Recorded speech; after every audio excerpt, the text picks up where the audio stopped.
L'histoire de Cendrillon. Il était une fois, dans un pays lointain, une ravissante jeune fille nommée Cendrillon. La mère de Cendrillon, qui était très bonne, était morte depuis longtemps, et son père s'était remarié avec une autre femme. Cette femme avait 2 filles, aussi arrogantes, jalouses et querelleuses qu'elle. Elles passaient leur temps à se disputer, pour des choses aussi stupides qu'une simple brosse à cheveux. Mais arrête! Mais arrête, je te dis! Non, elle est à moi! Non! Rends-la-moi! Un jour, le père de Cendrillon dut partir pour un long voyage. La belle-mère en profita pour confier tous les travaux les plus pénibles de la maison à la pauvre Cendrillon. La jeune fille occupait tout son temps à laver, transporter du bois et préparer le repas pour sa belle-mère et ses 2 filles. Elle avait beau travailler dur, la cruelle marâtre et ses vilaines filles la traitaient de plus en plus durement. Mère, Cendrillon est tellement sale. Ne la laisse pas manger avec nous. Ni dormir dans notre chambre. On fait des cauchemars. Cendrillon, tu entends ce que disent mes filles? Tu iras te trouver un endroit pour dormir au grenier. La pauvre Cendrillon dut s'installer au grenier dans une vieille chambre sombre et poussiéreuse. De sa petite fenêtre, elle regardait le jardin et de temps en temps, elle recevait la visite d'un joli pigeon blanc. « Bonjour, joli pigeon !» Au bout de quelques jours, tandis qu'elle nettoyait sa chambre au grenier, Cendrillon rencontra 2 petites souris. « Tiens, qui êtes-vous tous les 2 ?»« Moi je suis Cheddar. Et moi, c'est Mozzarella. » Et moi, je suis Cendrillon. Dites-moi, vous devez aimer le fromage? Je pourrais vous préparer un délicieux repas. » Oh oui! Oh merde de faim! Ça fait des heures qu'on n'a pas pu aller chercher à manger dans la cuisine. Il y a un gros monstre poilu qui nous empêche de passer. C'est encore ce gros vilain chat. Ne vous en faites pas, demain matin, je vous préparerai un bon petit déjeuner. Le lendemain matin, Cendrillon descendit dans la cuisine sans faire de bruit. Pendant ce temps, le vilain matou attendait devant le petit trou de souris du mur de la cuisine pour attraper Cheddar et Mozzarella. Cendrillon prit discrètement des morceaux de fromage et les emporta avec elle pour remonter au grenier. Mais elle se trouva nez à nez avec les filles de sa belle-mère. « Qu'est-ce que tu tiens là? Et où est-ce que tu comptes aller avec ça, hein? C'est juste un petit peu de fromage pour le petit déjeuner. » Mère! Tu entends ça? Cendrillon vole notre nourriture. Moi voler? Non, c'est faux. Je ne vole jamais. Tais-toi! Voleuse et menteuse avec ça. Quelle vilaine fille tu es! Les petites souris descendirent l'escalier et se mirent à courir dans la cuisine pour effrayer les vilaines sœurs. Oh non, une souris! Oh non! Quelle horreur! Attends! Oh non! Une souris! 2! Au secours! La belle-mère s'apprêtait à chasser les 2 petites souris quand soudain, on entendit frapper à la porte. C'était l'ambassadeur du palais. Sa Majesté le Prince donnera exceptionnellement un grand bal au château demain soir.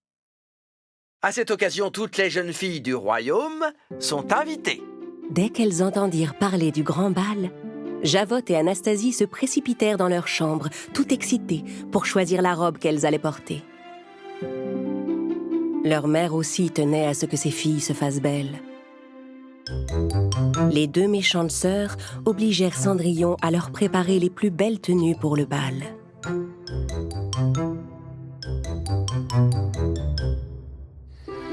Le lendemain, quand le jour se leva, Cendrillon était épuisée.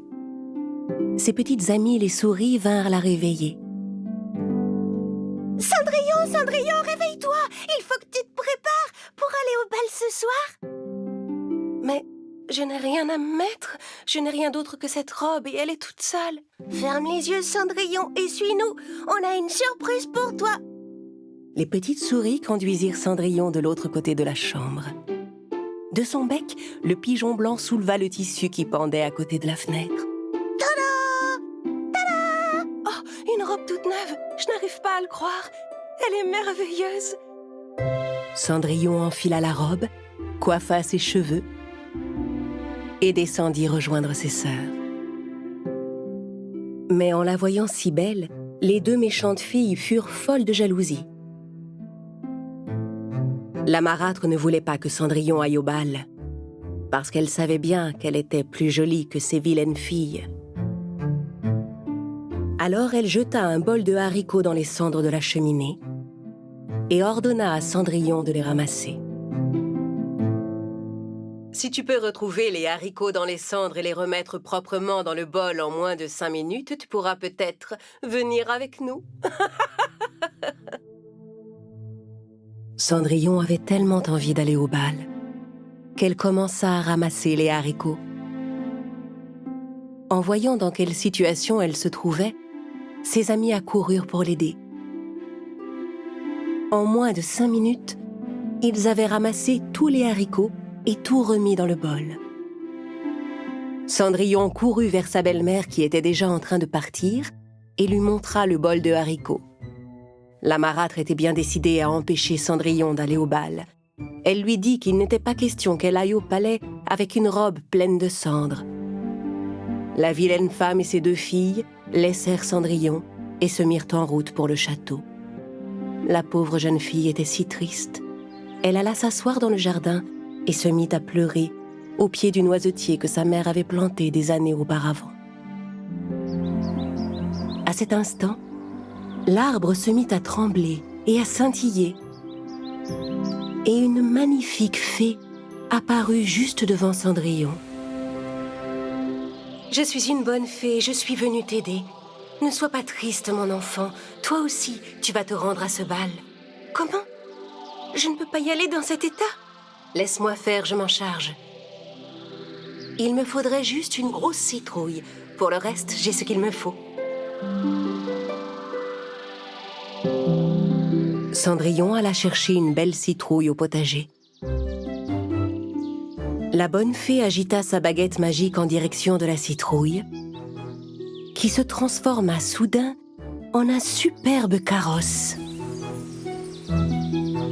Puis elle changea les souris en 2 beaux chevaux et le pigeon blanc en un élégant cocher.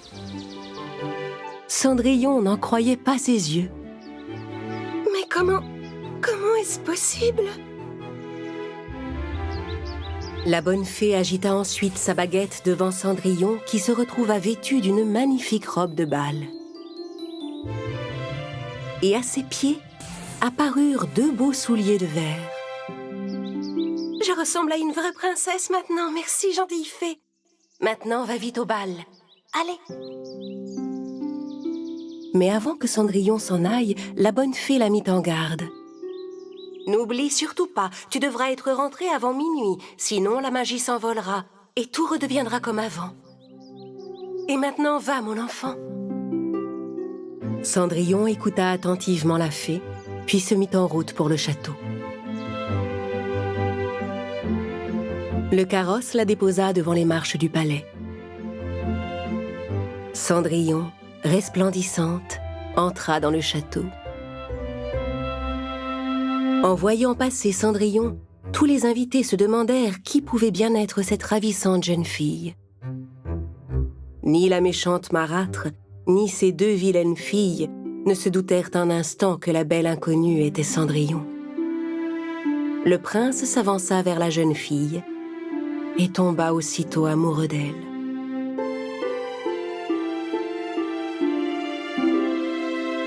Ravissante jeune dame, m'accordez-vous cette danse?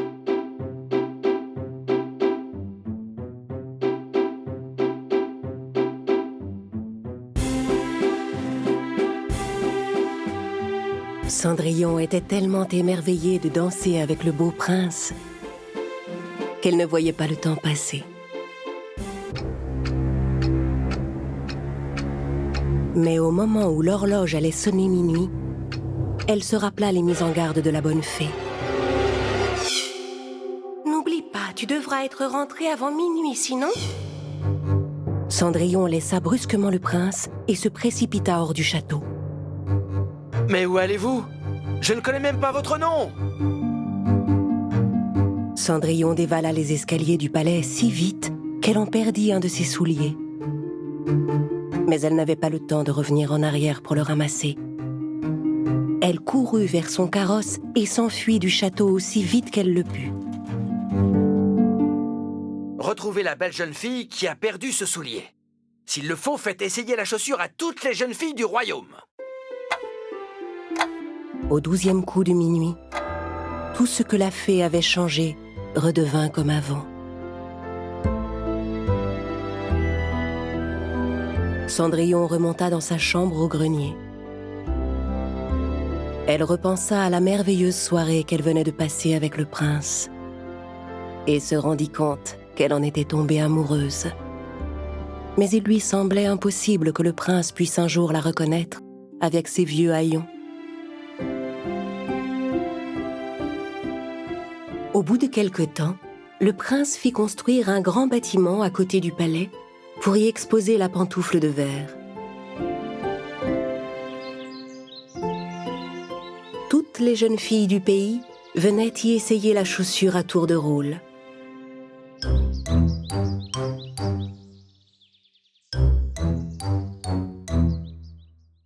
Même la belle-mère de Cendrillon emmena ses filles essayer le soulier.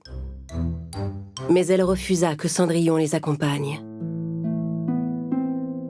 Tu perds ton temps. Tu étais restée à la maison. Il est impossible que cette chaussure soit la tienne, voyons. Et elle ira sûrement bien mieux à Anastasie ou à moi. Mais moi aussi, je suis une jeune fille du royaume. J'ai le droit d'essayer la chaussure comme les autres. Mais la marâtre ne voulait pas écouter Cendrillon. Elle l'enferma dans la maison et s'en alla avec ses filles. Bien sûr, le soulier de verre n'allait ni à Anastasie, ni à sa sœur Javotte. Oh, attendez une petite seconde, je crois que ça va aller. Le soir venu, alors que le palais du soulier de verre illuminait la nuit, Cendrillon parvint à s'échapper de la maison grâce à l'aide de ses amies les petites souris. Elle arriva devant le majestueux bâtiment, entra et se dirigea vers le soulier. Au moment où elle s'apprêtait à essayer la chaussure, le prince entra dans la pièce. Arrêtez, ne bougez plus! Vous allez abîmer cette chaussure! Non, je vous assure, c'est mon soulier, il me va parfaitement. C'est vrai, elle dit la vérité. C'est elle, c'est Cendrillon. Cendrillon glissa son pied dans la chaussure devant le prince. Et il put constater que le soulier allait parfaitement à la jeune fille. C'est vous? Vous êtes... Mais oui! Vous êtes la belle jeune fille avec qui j'ai dansé. Quel est votre nom? Cendrillon, votre Altesse, Cendrillon. Voulez-vous m'épouser, Cendrillon? Cendrillon accepta avec joie la proposition du prince, dont elle était tombée amoureuse. Ils se marièrent et s'installèrent ensemble au château, où ils vécurent heureux pour toujours.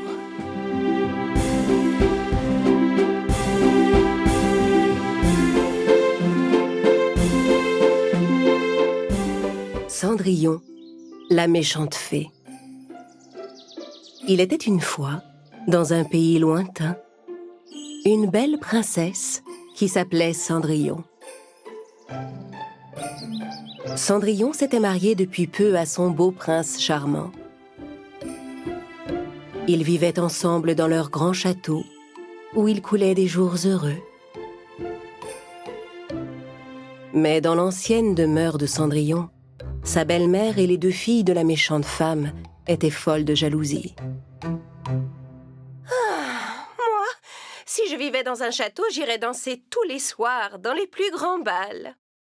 Moi, je mangerais les plats les plus délicieux chaque soir pour mon dîner. Même le chat de la maison rêvait de mener la vie de château. La marâtre de Cendrillon était tellement en colère qu'elle jeta toutes ses affaires par la fenêtre du grenier.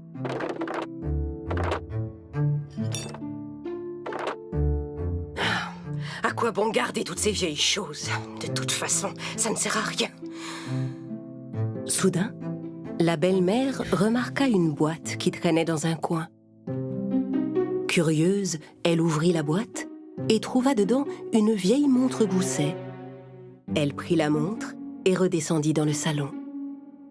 Les deux sœurs étaient aussi très intriguées en découvrant cette vieille montre.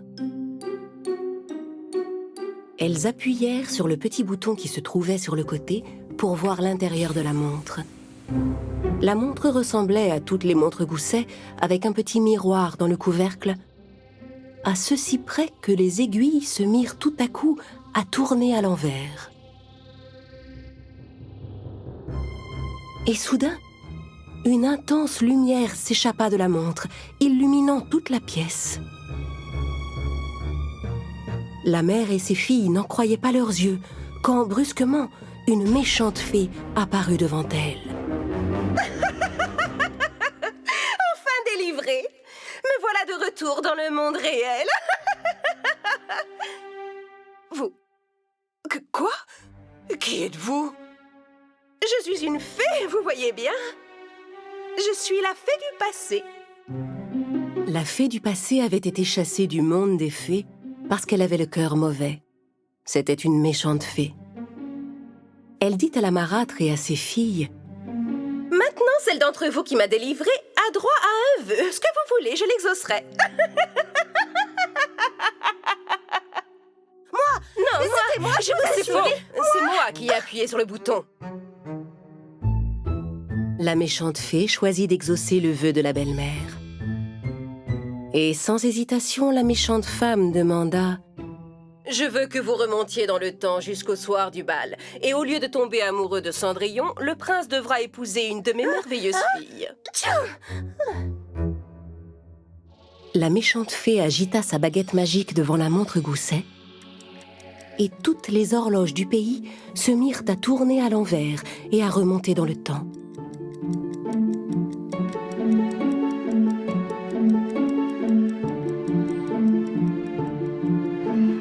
À un moment, Cendrillon se retrouva soudain propulsée dans le temps au jour de son mariage avec le prince. Puis le temps continua de remonter et elle se trouva devant le bâtiment qui avait été construit pour exposer son soulier de verre. Elle essayait à nouveau d'entrer pour l'essayer. Puis, en remontant encore, sa belle-mère l'enfermait dans la maison pour aller faire essayer la chaussure à ses filles. Puis le prince trouvait la pantoufle de Cendrillon dans l'escalier. Puis l'horloge sonnait minuit. Puis Cendrillon dansait à nouveau avec le prince. Ensuite, elle se rendait au palais dans son carrosse citrouille. Et le temps continuait de remonter.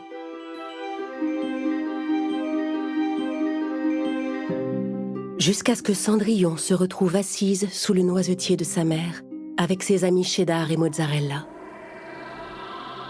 Et que la gentille fée apparaisse. « Ma belle Cendrillon, je suis venue pour t'aider. »« Bonne fée, mais qu'est-ce qui se passe tout à coup? Le prince ne sait même plus qui je suis. C'est sûrement encore un sale tour de ma sœur. C'est une très méchante fée. » La bonne fée raconta qu'il existait une mystérieuse boîte dans le monde des fées. Il était strictement interdit d'ouvrir cette boîte, mais sa sœur l'avait ouverte quand même.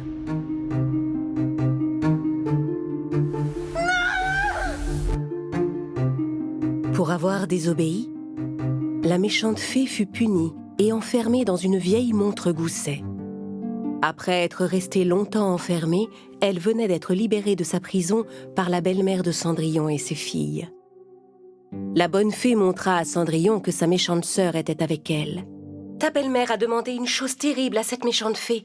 Pour l'empêcher, il n'y a qu'une solution. Nous devons absolument l'enfermer à nouveau dans cette montre. »« Oui, mais comment faire ?» La bonne fée Cendrillon et ses amis échafaudèrent un plan. Le temps remonta encore quelques jours en arrière. L'ambassadeur du palais annonça à nouveau le grand bal. Mais cette fois, Anastasie et Javotte ne parlèrent pas à Cendrillon de cette invitation, et elles se débrouillèrent toutes seules pour préparer leur tenue en secret.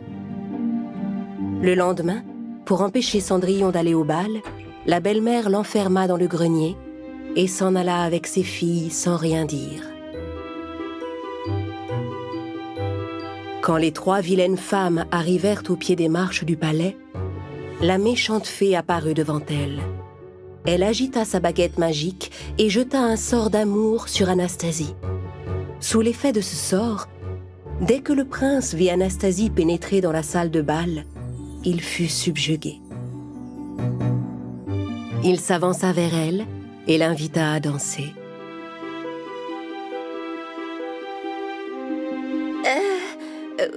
Oui?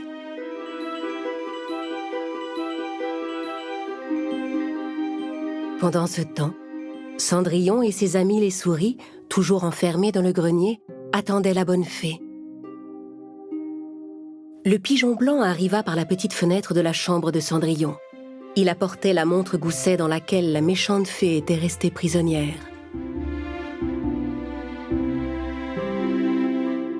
Un instant plus tard, la bonne fée apparut enfin. « Nous devons tout de suite retourner au noisetier. » La bonne fée agita à nouveau sa baguette et tout à coup, Cendrillon et ses amis se retrouvèrent devant le grand noisetier du jardin. Mais cachés derrière l'arbre, la méchante fée les attendait. Ton plan a échoué, ma chère sœur. Cendrillon ne retrouvera jamais son prince. Et cette fois, ça va être à ton tour de te retrouver piégée dans la montre. La méchante fée essaya de jeter un sort à sa gentille sœur, mais la bonne fée se défendait de toutes ses forces avec sa baguette magique.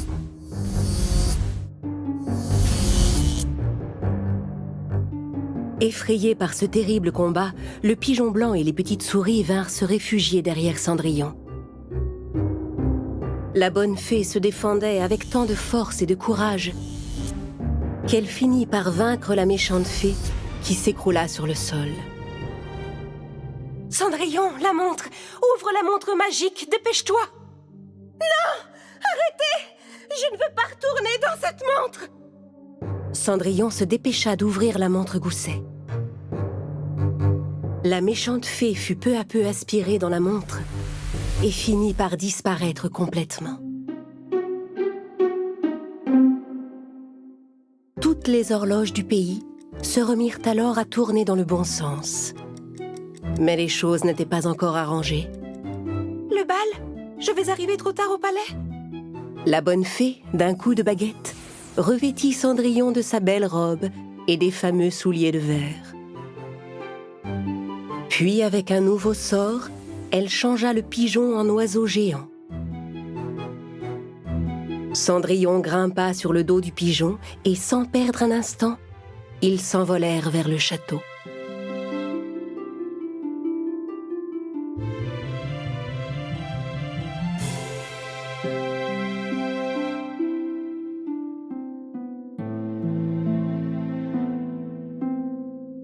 Mais en entrant dans la salle de bal, elle vit le prince qui dansait avec Anastasie.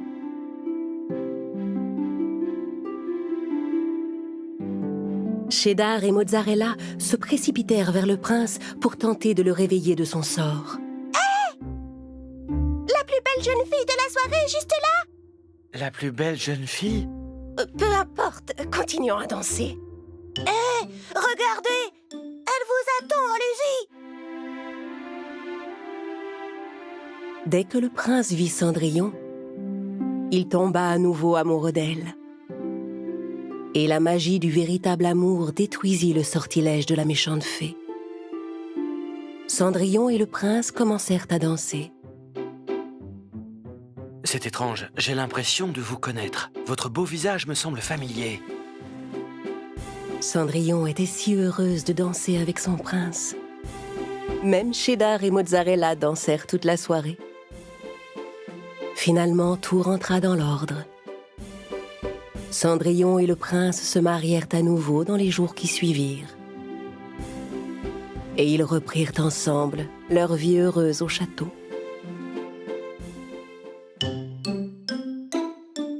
Quant à la méchante marâtre et à ses vilaines filles, elles enrageaient de jalousie. Ah, elle a encore réussi. Mais je n'ai pas dit mon dernier mot. Cendrillon, je la déteste.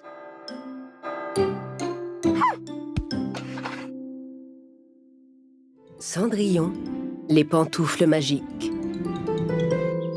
Il était une fois, dans un pays lointain, une jeune fille au grand cœur, qu'on appelait Cendrillon. La princesse Cendrillon vivait avec son prince dans un magnifique château. Dans un village du royaume, vivait une vieille femme qui travaillait depuis de longues années dans une boulangerie. Le pain de cette femme était délicieux. Mais ce que les gens ignoraient, c'est que cette vieille dame était en fait une dangereuse sorcière. Régulièrement, la sorcière Xena descendait dans la cave de sa boutique, à l'abri des regards, pour préparer toutes sortes de potions pour les gens qui le lui demandaient.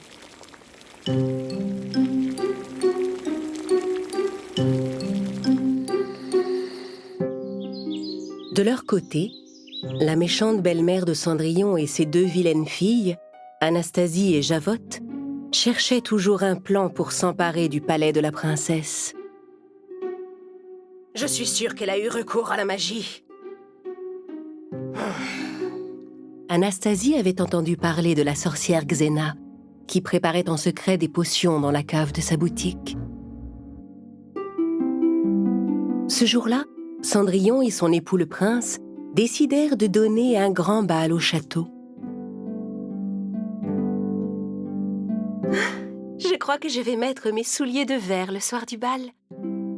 Tandis que les préparatifs du bal avançaient, la marâtre et ses filles se rendaient en secret chez la dangereuse sorcière. Elles traversèrent une forêt et arrivèrent devant un panneau qui portait d'étranges inscriptions. En suivant la direction indiquée, elles virent l'entrée d'un tunnel et entrèrent à l'intérieur. Dans le tunnel sombre et mystérieux, des torches s'allumaient comme par magie sur leur passage. Au bout de quelques mètres, un hibou surgit tout à coup devant elle.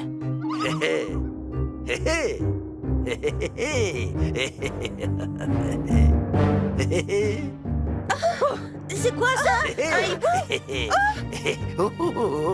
Nom d'un hibou, qui êtes-vous? Vous qui venez ici? Quel est le mot de passe, je vous prie? Xena, Xena, 1, 2, 3. Prépare une potion pour moi. Ridicule. Mais bon, peu importe. Suivez-moi, je vais vous conduire.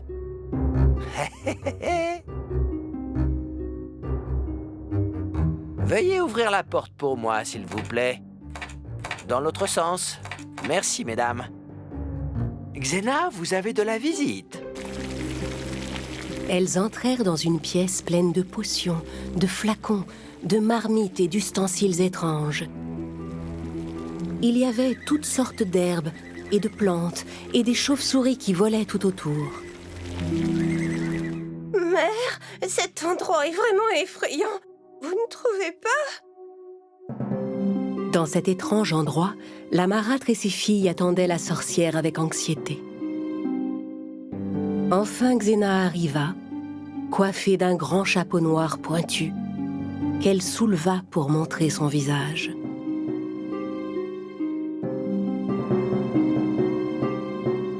Alors dites-moi, quel sort attendez-vous de moi? À cet instant, la belle-mère reconnut en Xena sa sœur, qu'elle n'avait pas vue depuis des années. Mais tu es ma sœur. C'est incroyable, je n'en crois pas mes yeux. Ça alors? C'est bien toi, ma sœur? J'ai cru que tu avais disparu. Tu fais de la magie maintenant? Oui, J'ai même acquis de très grands pouvoirs. Je suis une sorcière puissante. Mais toi, dis-moi, qu'est-ce qui t'amène ici? De quoi as-tu besoin? Les deux filles expliquèrent à leur tante qu'elles voulaient prendre la place de Cendrillon. Xena décida de recourir à un sort très puissant parce que sa sœur et ses nièces étaient impliquées.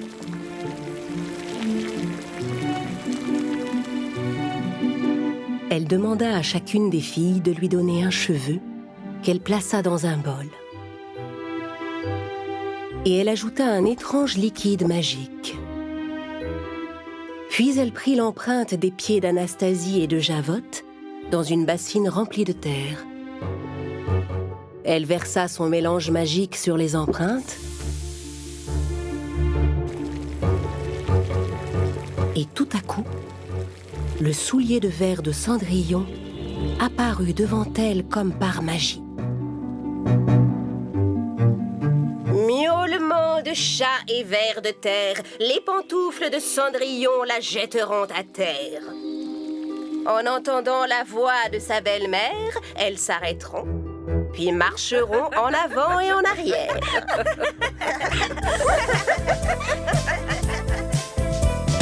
Hibou faisant une potion, nous allons faire tomber Cendrillon. Je vais en faire une poupée qu'on n'aura qu'à manipuler. La magie est tout pour moi, elle me donne tous les pouvoirs. La magie est tout pour moi, grâce à elle je peux tout avoir. La magie est tout pour moi, elle me donne tous les pouvoirs. La magie est tout pour moi, la magie est tout pour moi. Enfin, le soir du grand bal arriva. Cendrillon mit sa robe préférée, ses précieuses pantoufles de verre, et alla dans la salle de bal. Dans un coin de la salle, la marâtre et ses filles épiaient Cendrillon en secret. Très bien, pantoufle magique. Faites que Cendrillon trébuche. Tout à coup, Cendrillon trébucha et tomba par terre. Bien sûr, elle n'avait aucune idée de ce qui s'était passé. Elle se releva rapidement, mais ses pieds n'arrêtaient pas d'avancer. Elle se mit à parcourir la salle en bousculant tous les invités.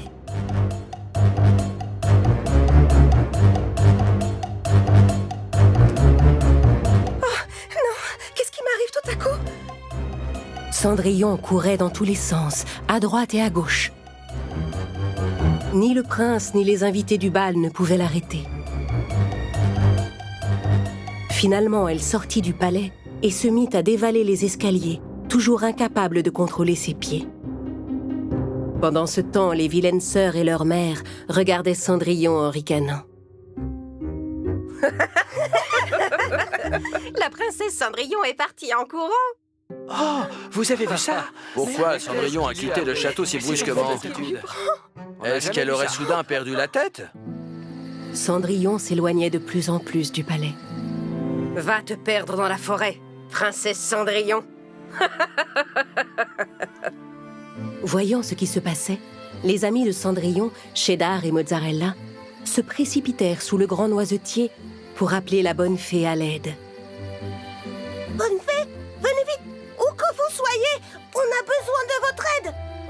La bonne fée apparut tout à coup devant les deux petites souris et se précipita pour rattraper Cendrillon. Tandis qu'elle courait, les chaussures changèrent de couleur et devinrent soudain rouges. La bonne fée agita sa baguette magique vers les souliers de Cendrillon, mais cela n'avait aucun effet. Souliers rapides qui couraient comme des fous. Enfoncez-vous sur ce chemin de boue. La formule magique transforma la terre du chemin en une boue molle dans laquelle les pantoufles commencèrent à s'enfoncer, arrêtant leur course folle. Malheureusement, Cendrillon aussi s'enfonçait dans la boue. Au secours! Bonne fée, je m'enfonce dans le sol! La bonne fée agita 3 fois sa baguette et fit apparaître des ailes dans le dos de Cendrillon. En battant des ailes, Cendrillon réussit à s'élever dans les airs et à échapper à son piège de boue. Merci, bonne fée, vous m'avez sauvée une fois de plus. Mais je peux dire adieu à mes pantoufles. Tes pantoufles de verre ont été ensorcelées, Cendrillon. Viens vite, nous devons retourner au château. La bonne fée donna à Cendrillon une nouvelle paire de chaussures et elles rentrèrent ensemble au palais. Cendrillon était tellement heureuse de retrouver son prince et ses fidèles amis.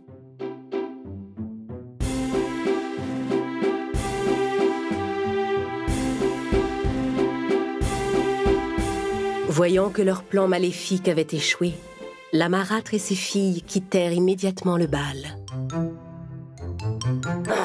Les gentils gagnent toujours. C'est insupportable. Cendrillon et ceux qu'elle aimait vécurent à nouveau heureux. Le hibou, qui avait tout vu, alla raconter à Xena ce qui s'était passé. Xena, vous savez, l'histoire des chaussures, ça a raté. Non. Mais enfin, c'est impossible. Qui peut résister à une magicienne telle que moi? Personne n'en est capable. Cendrillon et les 3 sorcières. Il était une fois, dans un pays lointain, une puissante sorcière nommée Xena. Xena était convaincue qu'elle était la magicienne la plus puissante qui ait jamais existé. Mais depuis qu'une bonne fée avait réussi à briser un de ses sorts, Xena se rendait compte que son pouvoir avait faibli. C'est pourquoi elle avait décidé d'utiliser sa magie pour appeler d'autres sorcières à se joindre à elle. Venez à moi, je vous appelle. Venez. Joignons nos forces, sorcières et magiciens de tout pays. C'est allumé? Envoyez-moi un signe. La première à répondre à l'appel de Xena fut la méchante sorcière Grimhilde. Puis ce fut Vega, la terrible sorcière des mers, qui se joignit à la conversation. Ensemble, elles commencèrent à échafauder des plans maléfiques. Grimhilde expliqua qu'elle voulait détruire la beauté de Blanche-Neige et Vega qu'elle comptait s'emparer du royaume bleu des mers en s'attaquant à la petite sirène Ariel. Nous allons gagner la guerre contre ces insupportables princesses. Mais d'abord, nous devons commencer par Cendrillon. Oui, mais ensuite, nous nous occuperons de Blanche-Neige. Et de la petite sirène Ariel.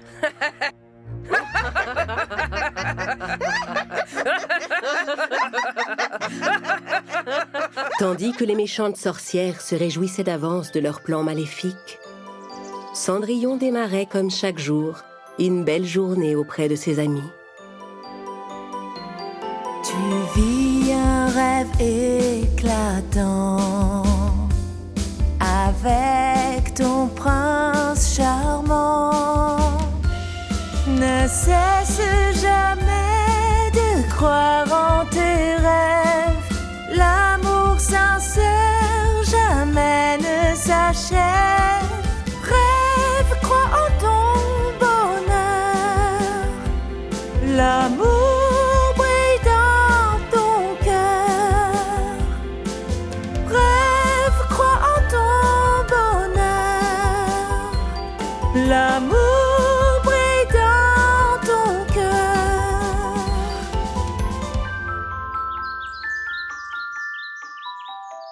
Comme tu es belle ce matin, ma princesse. Mais avant qu'elle puisse répondre, la terre se mit soudain à trembler sous leurs pieds. Tout autour d'eux, les arbres menaçaient de tomber, se balançant d'un côté et de l'autre. L'ami de Cendrillon, le pigeon blanc, vola vers eux d'un air affolé.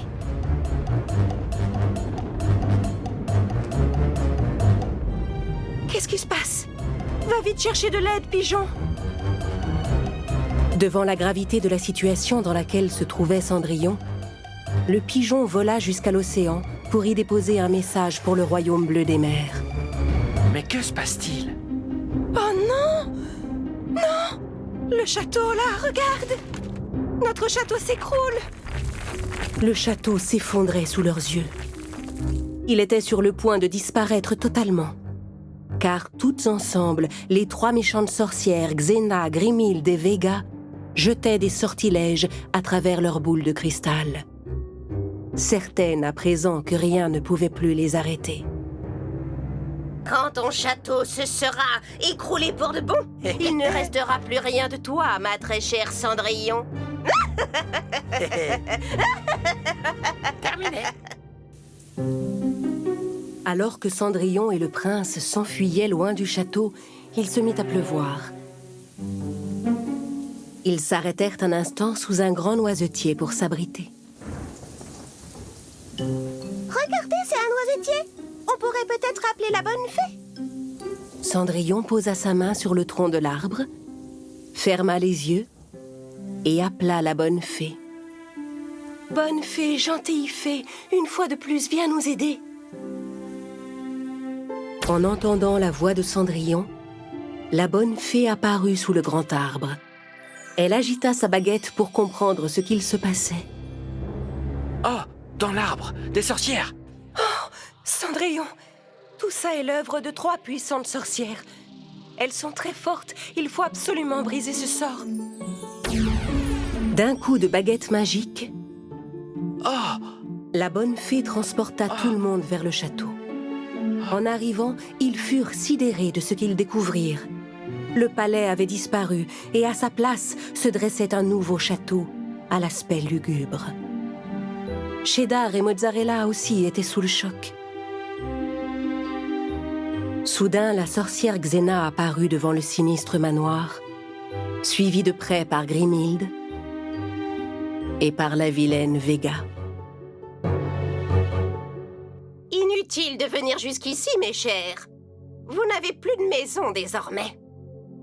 Et maintenant, vous allez disparaître à votre tour.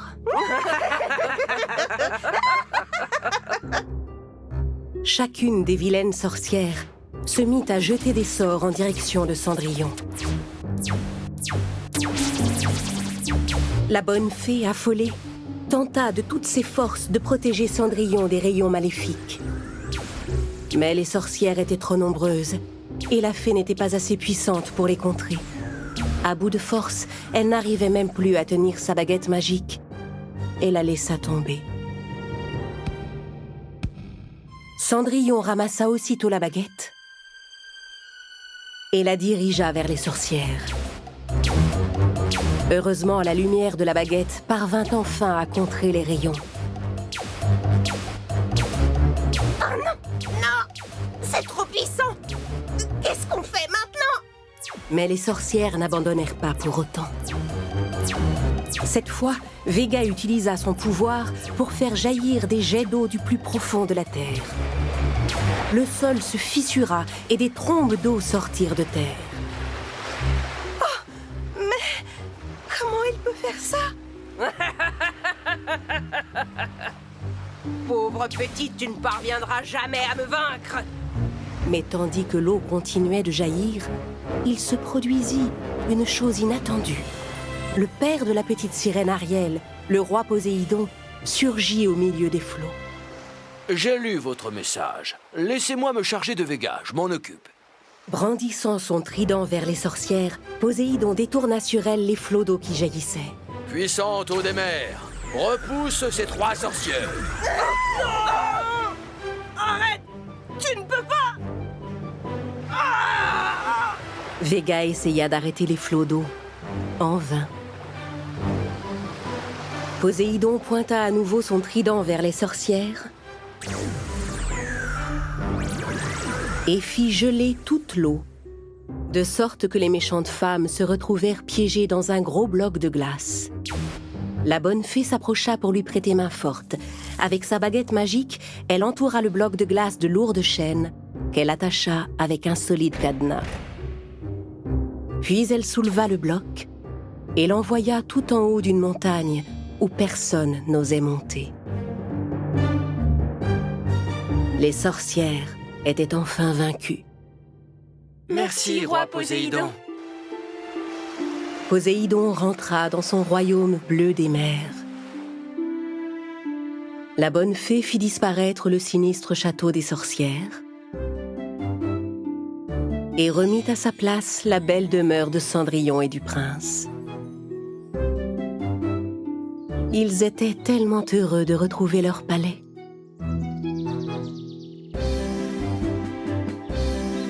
Merci, bonne fée. Quels que soient les maléfices que déploieront ces sorcières, elles ne parviendront jamais à vaincre votre bonté. Compte sur moi, je serai toujours là pour te protéger, ma chère Cendrillon. Les sorcières furent punies pour ce qu'elles avaient fait. Elles restèrent piégées dans leur bloc en haut de la montagne, jusqu'à ce que le soleil fasse fondre la glace et qu'elles puissent rentrer chez elles. Cette guerre n'est pas encore terminée, ma chère Cendrillon. Elle a beau dire, ta bonne fée ne suffira pas toujours à te protéger. Dès que la sorcière Camilla nous rejoindra, c'en sera fini de toi.